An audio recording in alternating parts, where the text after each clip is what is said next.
Esse cara que vocês estão vendo aí na tela é o Armin Meiwes. Ele era técnico de reparos de computadores de uma cidade alemã chamada Rotemburgo. Ele vivia de forma pacata e anônimo, longe de qualquer suspeita ou algo que despertasse estranheza nele.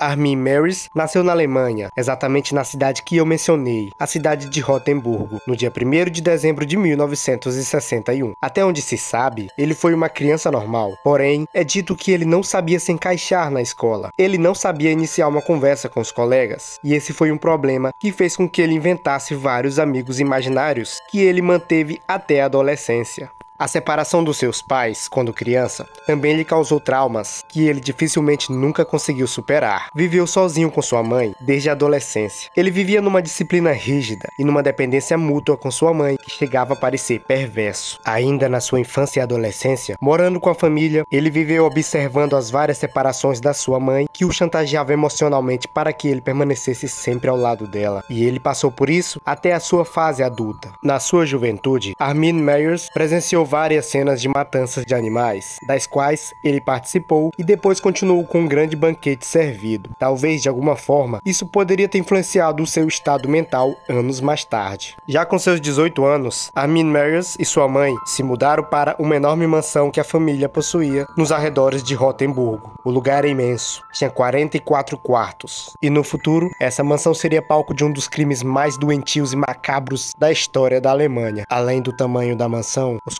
44 quartos e os vários cômodos da casa acabavam oprimindo a adolescência de Armin Meiwes. De alguma maneira, causava um sentimento de vazio e solidão nele. Até que, como mencionei no início do vídeo, ele se refugiou em amigos imaginários. Para piorar a situação, a mãe de Armin Meiwes inventava todos os tipos de doenças para que o filho pudesse ficar ligado a ela e não fosse embora de casa. Meiwes acabou ingressando no exército, onde se destacava pela sua disciplina e lealdade. Ele sempre apoiava os seus subordinados e se dava bem com todos eles. Ele sempre levava sua mãe nas excursões de sua brigada militar e também passava a noite com ela em quartos separados. Depois de ter servido no exército, ele trabalhou como técnico de informática em um centro de informática. Em seu trabalho, ele foi considerado bastante eficiente e prático. Entre seus hobbies, no mínimo bizarros, estavam ler livros sobre canibais, mortes violentas e biografias de serial killers. Um fato macabro é que um amigo da família tinha dado uma boneca para ele quando ele tinha 14 anos, e Meiwes a comeu. Além disso, ele colecionava parte de corpos de diversas bonecas que guardava em um baú. Ele guardava esses pedaços em um baú para esconder da mãe. Com eles, construiu seres estranhos e grotescos.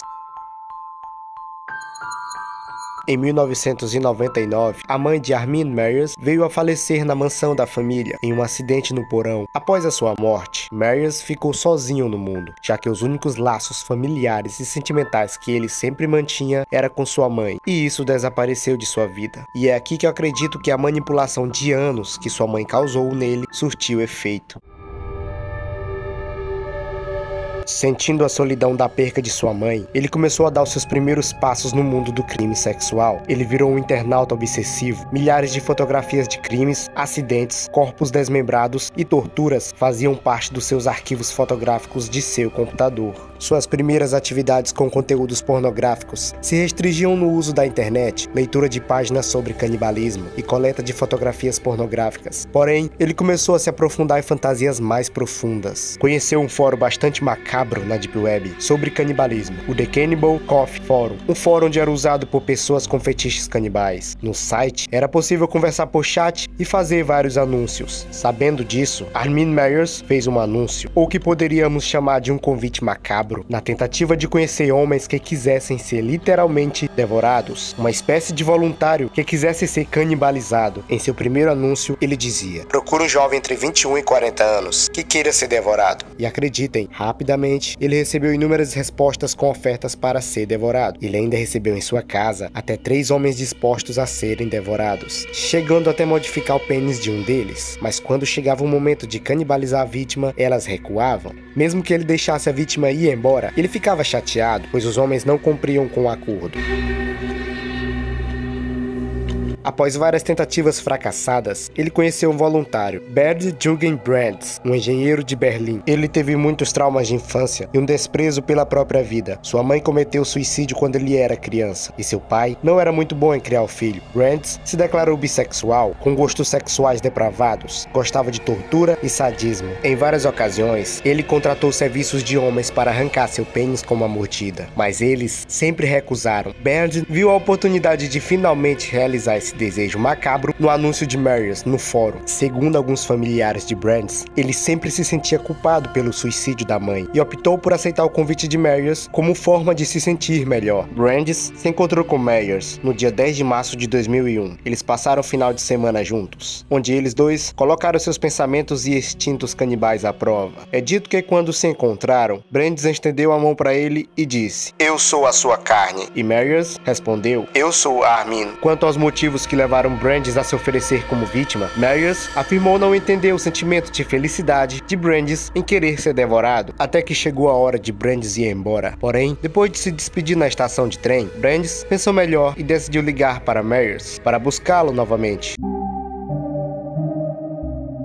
Já dentro da mansão de Armin Marius começou a gravar tudo com uma câmera de vídeo. Depois de várias horas de conversa e de engolir 20 comprimidos para dormir, 2 frascos de xarope para tosse e meia garrafa de uísque, Brandes quis que Marius amputasse o seu pênis. Então Marius mordeu, tentou arrancá-lo com a boca. Em meio a vários gritos de dor de Brandes, Marius não conseguiu arrancar o pênis de Brandes, deixando-o rasgado e sangrando. No meio do ato, Brandes diz: "Pare com isso de uma vez por todas." Então Marius pegou a faca e terminou seu trabalho. Brandes finalmente conseguiu realizar o seu sonho, que era comer seus próprios órgãos genitais. Marius cortou o pênis de Brandes em 2 pedaços e colocou-os na panela, temperou com pimenta, sal e alho. Marius ficou feliz enquanto cozinhava e conversava com Brandes, que mesmo muito drogado e bêbado, falava sobre como cheirava bem o ensopado feito com seu pênis. Quando os dois comeram um pedaço do pênis, notaram que seu tamanho havia diminuído com o cozimento. Brandes mordeu, tentou mastigar, mas acabou deixando no prato e disse a Marius: "É muito duro, não consigo comer. Você disse que tudo ficaria perfeito." Depois desse macabro banquete, Marius carregou Brandes até a banheira. Lá, ele ficou por 10 horas, após as quais ele perdeu a consciência. Quando ele acordou, os dois concordaram que Brandes deveria ser sacrificado. Marius o pegou novamente, colocou sobre uma mesa e enfiou uma faca nele. Então ele estripou, desmembrou e enterrou alguns pedaços no jardim, enquanto congelou outros e comeu dias depois. Marius finalmente viu realizando seu desejo de comer carne humana. Marius conseguiu satisfazer suas fantasias, mas isso não foi o suficiente. Nos meses seguintes, ele continuou atrás de vítimas. Novamente, ele publicou no mesmo fórum: "Estou ficando sem carne." Porém, dessa vez uma pessoa viu seu anúncio no fórum e de imediato o denunciou às autoridades alemãs. Ainda no anúncio dele, mais uma vez, várias pessoas quiseram ser voluntárias. Quem o denunciou era um amigo online de Marius, que achou perturbadoras as suas confissões online de consumo de carne humana.